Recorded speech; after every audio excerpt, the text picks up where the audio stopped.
Halo, salam jumpa kembali dari saya.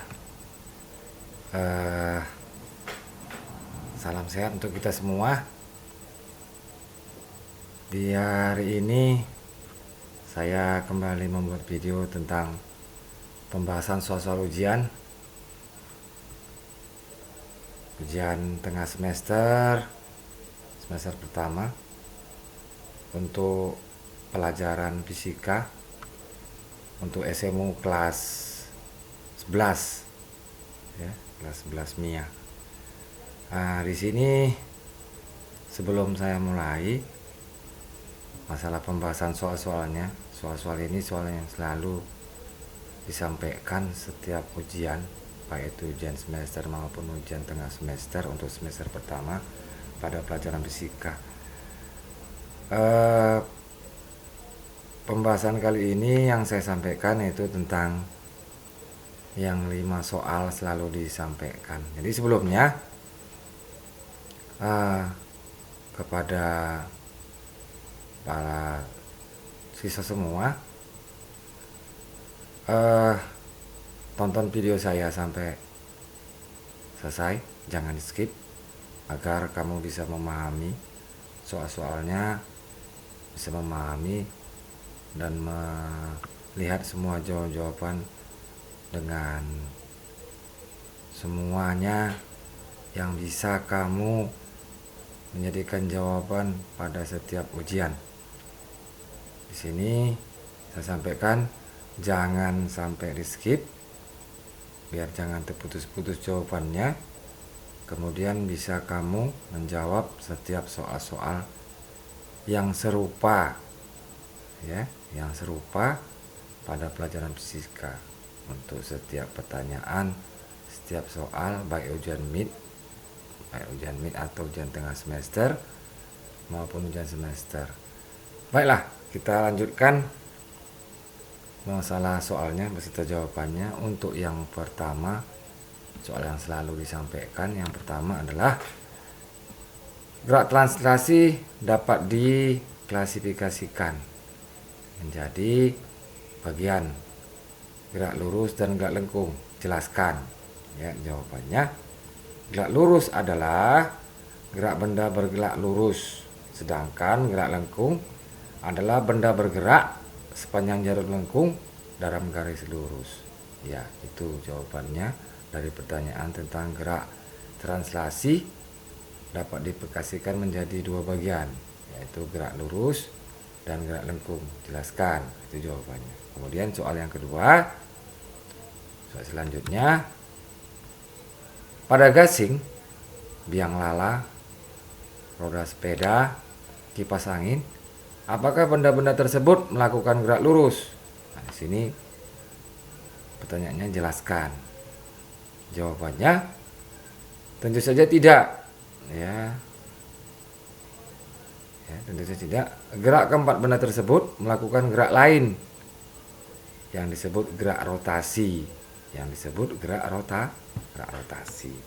Kemudian selanjutnya untuk soal yang ketiga, tuliskan apa yang dimaksud dengan gerak rotasi beserta contohnya.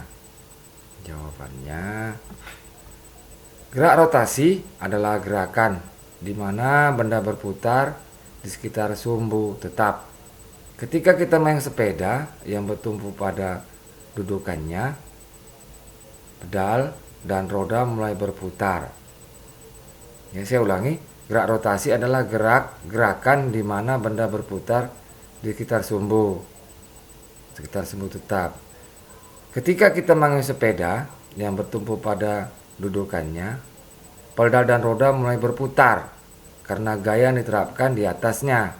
Ini adalah contoh gerak rotasi, di mana gaya yang diterapkan pada pedal memiliki efek memutar pada roda untuk bergerak rotasi.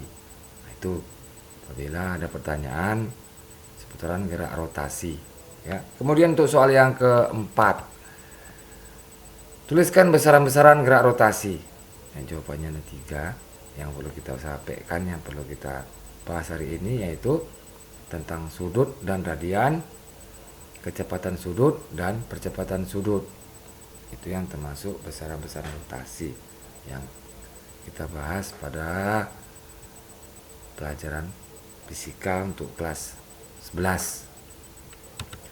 Kemudian soal yang kelima. Ini soal yang membutuhkan jawaban yang agak kadang-kadang siswa nggak sampai ke situ pikirannya. Ya, sebuah tabung sentrifugal pada mula-mula dalam keadaan diam hingga kecepatannya 300 rpm dalam selang waktu 3 menit. Tentukan percepatan sudut rata-rata tabung tersebut. Iya, sebuah tabung sentrifugal ya. Kemudian kita jawab langsung menggunakan diketahui sudut mula-mulanya adalah 0. Selang waktunya 3 menit dikalikan 60 adalah 180 sekon ya. Kenapa dia dapat 180? Karena 3 menit dikali 60 detik ya, jadi dia 80 sekon atau 80 detik. Kemudian yang ditanya kecepatan sudutnya ya, kecepatan sudutnya. Kemudian selanjutnya jawabannya ya 100 radian. Kemudian ditanya lagi percepatan sudutnya untuk menjawab ya, untuk menjawab pertanyaannya percepatan sudutnya. Yang pertama tadi kita cari dulu kecepatannya. Kecepatan sudutnya adalah ya dengan menggunakan persamaan ya, semua dijumlahkan dibagikan. Nah, inilah jawabannya ya. Saya rasa itu aja seperti saya sampaikan tadi. Inilah soal-soalnya, kamu bisa melihatnya, kamu bisa mengetahuinya, kemudian dicoba lagi, diulang-ulang lagi ya. Tonton sampai selesai, jangan di skip agar jawabannya kamu bisa paham semuanya dan bisa tahu semuanya dari soal-soal yang ada. Saya rasa itu aja ya. Sampai berjumpa di video-video selanjutnya. Kemudian apabila bermanfaat silahkan di share. Jangan lupa beri tanda like-nya ya, beri tanda jempolnya dan tanda subscribe-nya. Saya rasa itu aja. Saya ucapkan selamat belajar dan jaga kesehatan. Bye bye.